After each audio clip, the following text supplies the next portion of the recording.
கௌதம் சில நாளைக்கு என்ன நடக்க போதுன்னு பார்க்கலாம் வாங்க. எபிசோட் ரொம்ப அருமையா இருந்துச்சுன்னே சொல்லலாம். ஸ்கிப் பண்ணாம ஃபுல்லோடையும் கேளுங்க. அதுக்கு முன்னாடி இந்த வீடியோ பிடிச்சிருந்துச்சுன்னா லைக் பண்ணி பாருங்க. ரொம்ப பிடிச்சிருந்துச்சுன்னா நம்ம சேனலுக்கு வந்து சப்ஸ்கிரைப் பண்ணி கண்டினியூஸாக ஆதரவு வந்துட்டாங்க.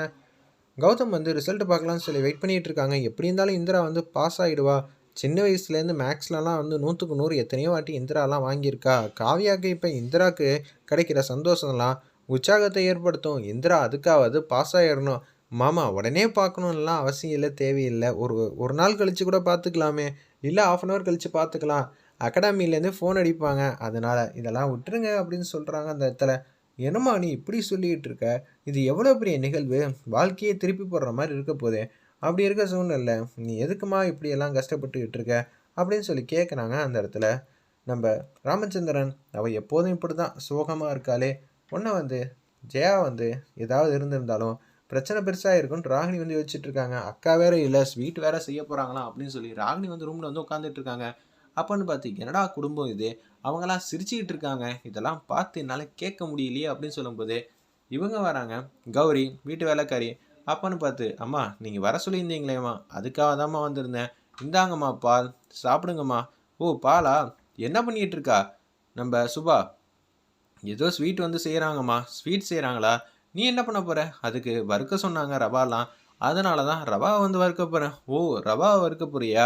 சரி சரி, அதில் என்ன பண்ணுறேன்னா முக்கியமாக நெய்யில் வந்து பாதாம் பருப்பு பிஸ்தா பருப்பு இதெல்லாம் போட்டு வறுத்து கொடுத்தேன்னு வச்சுக்கியேன், இன்னும் சூப்பராக இருக்கும். அப்படியாம்மா, சரிம்மா, சிறப்பாக செஞ்சிடலாம். ஏண்டி போக்கத்து வேலை, உனக்கு இங்கே முக்கியமான வேலை இருக்குது, இங்கே நில்றி. நானே வந்து அவங்க சந்தோஷமாக இருக்காங்க, என்ன செய்கிறதுனே தெரியாமல் இருக்கேனே. அம்மா என்னை வர சொல்லியிருந்தாங்க. நீ வீட்டு வேலைக்காரியா இல்லை ஜேபி அனுப்பிச்சு இந்த வீட்டையே காலி செய்யணும்னு நினச்ச? கையாளா? எனக்கு லெஃப்ட் ஹேண்டாக தானே இருக்குன்னு நினச்சிருக்க. அப்படி இருக்க சூழ்நிலை அமைதியாரு, நம்ம ஏதாவது ஒன்று சிறப்பாக ஒன்று செஞ்சே ஆகணுங்கிற மாதிரி தான் யோசிக்கிறாங்க அந்த இடத்துல. நம்ம ராகினி என்னம்மா பண்ணுறது சொல்லுங்க அப்படின்னு சொல்லும்போது, சரி யோசிப்போம். நீ இப்போதைக்கு இந்த வீட்டில் ஏதாவது ஒரு வேலை பார்த்துக்கிட்டு இருக்கிற மாதிரி இருந்தாலே அதுவே போதும். என்ன பண்ணலாம் அப்படின்னு சொல்லும்போது, ஜேபி ஐயா தான் வந்து ஐஏஎஸ் ஆக விட மாட்டேன், எனக்கு டெல்லியில் இவரை தெரியும் அவரை தெரியணும் சும்மா வந்து பேசிகிட்டு இருந்தாங்க. அம்மா எங்கள் ஐயாவை பற்றியெல்லாம் எதுவும் சொல்லாதீங்க, அவர் ரொம்ப விவரமான ஆள் தான். என்ன இந்திராமா அதை விட ப்ரில்லியண்ட்டாக இருக்கனால சமாளிக்க முடியாமல் போயிடுச்சு. ஜேபி ஐயா எவ்வளோ பெரிய ஆள் தெரியுமா அப்படின்னு சொல்லி கேட்குறாங்க அந்த இடத்துல. நம்ம கௌரி, ஓ அப்படியா, உங்கள் ஜேபி ஐயா பெரிய ஆள்லாம் இல்லை, 2 பேரை விசுவாசியாக வச்சுருக்காங்க. ஒன்று கணக்கு, இன்னொன்று கௌரி. நீ நீ என்ன பண்ணுறீங்க? என் ஜேபி ஐயா எவ்வளோ பெரிய ஆள் தெரியுமா அப்படின்னு நீ ஒத்து விட்றதும், அதே மாதிரி தான் கணக்கு அங்கே போனால் அங்கே ஒத்து ஊத்துறதும் 2 பேரும் சிறப்பாக செய்கிறீங்க. ஆனால் காரியத்தில் எதுவுமே இல்லை. அப்படியே வந்து எங்கள் அக்கா அனுப்பிச்சி வைக்கலாம்னு சொல்லி திட்டம் போட்டாங்களே, என்ன ஆச்சு? ஒன்றுமே இல்லை. அதனால இந்த குடும்பத்தில் எல்லாரும் வந்து சந்தோஷமாக நிம்மதியாக ஆன மாதிரி தான் சுச்சுவேஷன் வந்து அமைஞ்சிச்சு. என்ன வெளியில சிரிப்பு சத்தம் கேட்குது, ஜோக் சொல்லிட்டு இருக்காங்கம்மா, அதான் சிரிக்கிறாங்க. காவியாக்கு இவ்வளோ பெரிய பிரச்சனையாச்சு, நான் மட்டும்தான் சோகத்தில் இருக்கிற மாதிரி நடிக்க வேண்டியதாக இருக்குது, இவங்க என்ன ஹாப்பியாக இருக்காங்க. அம்மா சிரிச்சா தானம்மா கொஞ்சமாவது உடம்புக்கு ஆரோக்கியமாக இருக்கும். இதெல்லாம் வக்கனையாக பேசு. அங்கே புடவை வந்து கபோர்டில் நிறையா இருக்குது, அதெல்லாம் மடித்து வை. அது ஆல்ரெடி மடித்து தானே இருக்குது, மடித்ததை பிரித்து வச்சு திருப்பி மடித்து வை சரியா? ஐயோ என்னடா அது இப்படியெல்லாம் பண்ணுறாங்களேன்னு சொல்லி உச்சக்கட்ட கோவத்தில் வந்து இருக்காங்க அந்த இடத்துல நம்ம ராகினிலேருந்து எல்லாரும். கௌரி வந்து சோகமாக வந்து ட்ரெஸ்லாம் வந்து திருப்பி மடித்ததையே அப்படியே வந்து பிரித்து வச்சு திருப்பி வந்து மடிக்கிறாங்க. பார்க்கவே பாவமாக இருந்துச்சுன்னே சொல்லலாம். ஏதாவது ஒன்று ராகினி இன்னொரு திட்டம் போட்டிருக்கணுமே, என்ன போட்டிருப்பான் ஒன்றும் புரியலங்கிற மாதிரி இருக்கிறப்ப, கௌதம் இப்போ உடனே ரிசல்ட் வராது கௌதம், ஏன்னா எல்லாரும் ஒரே நேரத்தில் வந்து சர்ச் பண்ணுறதுனால அது ரொம்ப கஷ்டமாக இருக்கும் கௌதம், சர்வர்லாம் அதனால தான் சுற்றிக்கிட்டே இருக்குது, லோட் ஆகிட்டே இருக்குங்கிற மாதிரி தான் அந்த இடத்துல கௌதம் வந்து பேசுகிறாங்க. அப்புறமேட்டு பார்த்துக்கலாம்ல இந்திரா, எல்லாத்துலேயும் உனக்கு அலட்சியம் தானம்மா. நீ இந்த வீட்டோட எவ்வளோ பெரிய சாதனை பெண்ணாக ஆக போகிறேன்னு உனக்கு சொன்னால் புரியாது. எவ்வளோ பெரிய இண்டஸ்ட்ரியல்ஸ்லாம் அவங்க வீட்டு மருமகளையும் மகள்களையும் இது மாதிரி எக்ஸாம் எழுதி பார்ப்பாங்க, அதான் எவ்வளோ பெரிய கஷ்டம் தெரியுமா? ஆமாம்ப்பா, இந்திரா வந்து படிக்கிறானா, எவ்வளோ பெரிய புத்தகம்லாம் இருக்கும் தெரியுமா? ஏமா இவன் என்னென்னமோ சொல்லிகிட்டு இருக்கான், அந்த எக்ஸாம் பற்றி சொல்லு அப்படின்னு சொல்லும்போது ஏமா வந்து கேட்குறாங்க, இந்த எக்ஸாம் எழுதி முடிச்சு ரிசல்ட் வந்து பாஸ் ஆகிட்டா நீ கலெக்டர் ஆகிடுவல்ல?